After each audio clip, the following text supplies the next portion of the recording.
आइए जानते हैं आज की कुछ अंतर्राष्ट्रीय खबरों को। पहले एक नजर आज की हेडलाइंस पर। आयशा के सामने अपनी गर्लफ्रेंड से बात करता था आरिफ, डिप्रेशन की वजह से खोया अपना बच्चा। भाभी को जलाने वाले तांत्रिक के घर से आती थी महिलाओं की चीखने की आवाजें, बीमार रहती थी परिवार की औरतें। बंगाल में अब्बास सिद्दीकी से गठबंधन पर कांग्रेस में एक घमासान, अधीर और आनंद शर्मा के बीच जुबानी जंग।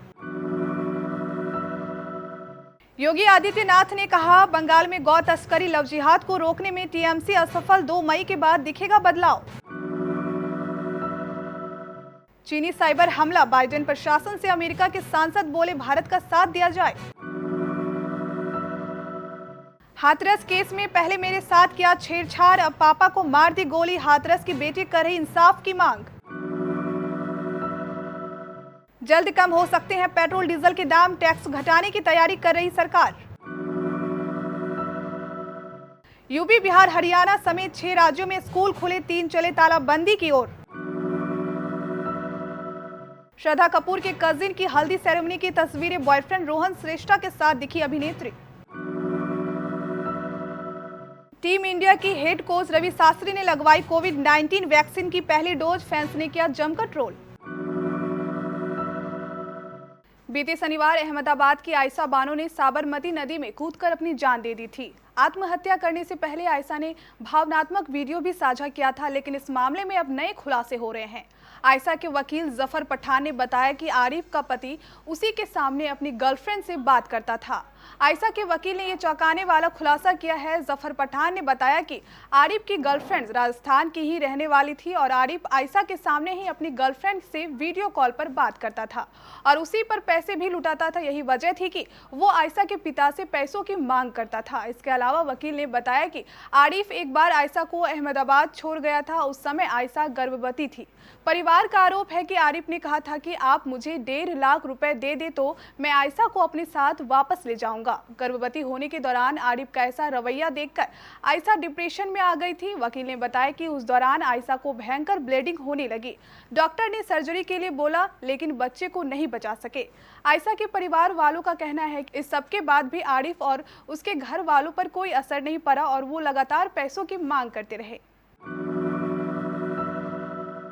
उत्तर प्रदेश के शाहजहांपुर में अंधविश्वास का खौफनाक मंजर देखकर पूरे गांव के लोग हैरान हैं। किसी को यकीन नहीं हो रहा है कि बच्चा न होने के कारण कथित तांत्रिक देवर ने गर्म चिमटे से जलाकर भाभी को मार डाला और उसे बचाने आई बहू के साथ मारपीट की। कहमारा गांव की इस घटना ने एक बार फिर अंधविश्वास का घिनौना चेहरा सामने ला दिया है। आसपास के लोगों ने कथित तांत्रिक के घर की जो बातें बताई है उसे जानकर आप भी हैरान रह जाएंगे। बताते हैं कि गाँव कहराम के दुवेश और सर्वेश का परिवार दीपावली के बाद से अचानक चर्चा में था। कारण था कि दुर्गेश डींगे हाँकता था कि वह जल्द ही बड़ा तांत्रिक बन जाएगा और उसके ऊपर जिन आने लगे हैं जिससे वह कोई भी बीमारी ठीक कर सकता है और लोगों के बिगड़े काम बना सकता है।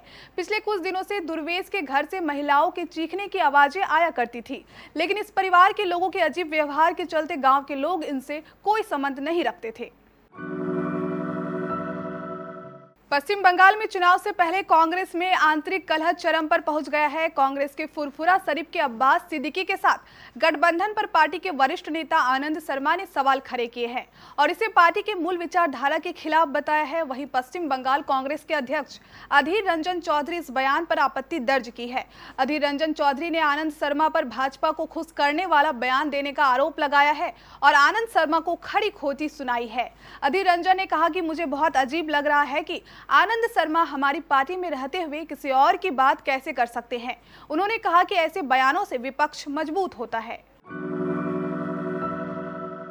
पश्चिम बंगाल के मालदा जिले में मंगलवार को आयोजित जनसभा को संबोधित करते हुए उत्तर प्रदेश के मुख्यमंत्री योगी आदित्यनाथ ने तृणमूल कांग्रेस व राज्य मुख्यमंत्री ममता बनर्जी पर निशाना साधा। उन्होंने कहा, मैं बंगाल सरकार व ममता दीदी से आग्रह करना चाहूंगा कि उत्तर प्रदेश में एक सरकार थी जिसने अयोध्या में भगवान राम के श्रद्धालुओं पर गोली बरसाई। अब उस सरकार का हाल आप देख सकते हैं। अब बंगाल में तृणमूल कांग्रेस की बारी है। उन्होंने आगे कहा, बंगाल में जय श्री राम के नारे की अनुमति नहीं है, लेकिन यहाँ की जनता इसे आगे जारी नहीं रहने देगी।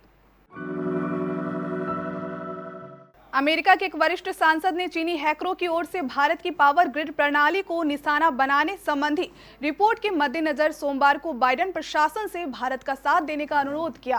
साइबर हमले जैसी गतिविधियों की निगरानी करने वाली एक अमेरिकी कंपनी की रिपोर्ट में भारत की पावर ग्रिड प्रणाली को निशाना बनाने की बात सामने आई है।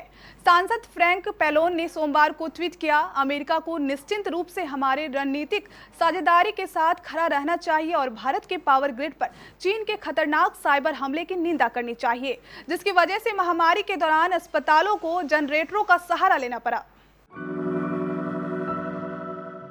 उत्तर प्रदेश का हाथरस जिला एक बार फिर सुर्खियों में है। जिले के सासनीगेट क्षेत्र में बेटी से छेड़छाड़ की शिकायत करने पर आरोपी ने अपने साथियों के साथ मिलकर खेत में काम कर रहे उसके पिता की गोली मारकर हत्या कर दी और फरार हो गए। पुलिस ने इस मामले में 6 लोगों के खिलाफ केस दर्ज कर कार्रवाई शुरू कर दी है। वहीं सीएम योगी आदित्यनाथ ने इस मर्डर के आरोपियों पर राष्ट्रीय सुरक्षा अधिनियम के तहत कार्रवाई करने के निर्देश दिए हैं। केंद्र सरकार पेट्रोल और डीजल पर टैक्स घटाने के बारे में विचार कर रही है ताकि आम ग्राहकों पर पड़ रहे बोझ को घटाया जा सके। एक मीडिया रिपोर्ट के अनुसार वित्त मंत्रालय के इस विमर्श में शामिल सूत्रों के हवाले से जानकारी दी है। ईंधन की बढ़ती कीमतों में आम जनता पर लगातार बोझ बढ़ रहा है। ऐसे में जिन राज्यों में विधानसभा चुनाव होने जा रहे हैं वहां पेट्रोल डीजल की बड़ी कीमत भी मुद्दा बन सकती है। सूत्रों का कहना है कि वित्त मंत्रालय ने कुछ राज्यों, पेट्रोलियम मंत्रालय और तेल कंपनियों से बातचीत शुरू की है ताकि राजस्व पर बड़ा बोझ डाले बगैर ईंधन के दामों में कमी की जा सके। पिछले 10 महीनों में कच्चे तेल का दाम 2 गुना हो गया है, जिसका सीधा असर पेट्रोल डीजल के भाव पर दिख रहा है। पिछले 1 वर्ष में सरकार पेट्रोल और डीजल पर 2 बार टैक्स बढ़ा चुकी है। देश में कोरोना संक्रमण फिर से जोर पकड़ने लगा है, जिस कारण 3 बड़े राज्यों ने फिर से तालाबंदी कर दी, जबकि 6 राज्य ऐसे हैं जिन्होंने साल भर के बाद बच्चों के लिए अपने स्कूल के दरवाजे सोमवार को खोल दिए। इन राज्यों में प्राथमिक कक्षाएं खोल दी गई। राज्य सरकारों ने अभिभावकों के सहमति पत्र पर ही बच्चों को स्कूल आने की अनुमति दी है। बिहार जैसे कुछ राज्य हैं जहां ऑनलाइन कक्षाएं भी जारी रहेंगी। बॉलीवुड सितारों के लिए पिछले कुछ समय से मालदीव पसंदीदा जगह बना हुआ है। लॉकडाउन में ढील दिए जाने के बाद से सितारों का मालदीव पहुंचना जारी है। जहां कुछ यहां छुट्टियां बिताने आए तो वहीं कुछ ने डेस्टिनेशन के लिए चुना। श्रद्धा कपूर इन दिनों मालदीव में है, जहां उनकी कजिन प्रियांक शर्मा की शादी है। प्री वेडिंग सेरेमनी की कई तस्वीरें सामने आई है, जिसमें सभी एंजॉय करते नजर आ रहे हैं। टीम इंडिया के हेड कोच रवि शास्त्री ने मंगलवार को अहमदाबाद के एक हॉस्पिटल में कोविड-19 वैक्सीन की पहली डोज लगवाई। 58 वर्षीय शास्त्री ने इसके लिए अपोलो हॉस्पिटल के स्टाफ को शुक्रिया भी कहा। शास्त्री ने ट्विटर पर एक फोटो शेयर की जिसमें वह कोविड-19 वैक्सीन की पहली डोज लगवाते हुए नजर आ रहे हैं। शास्त्री की इस पोस्ट पर फैंस ने उनको जमकर ट्रोल किया है।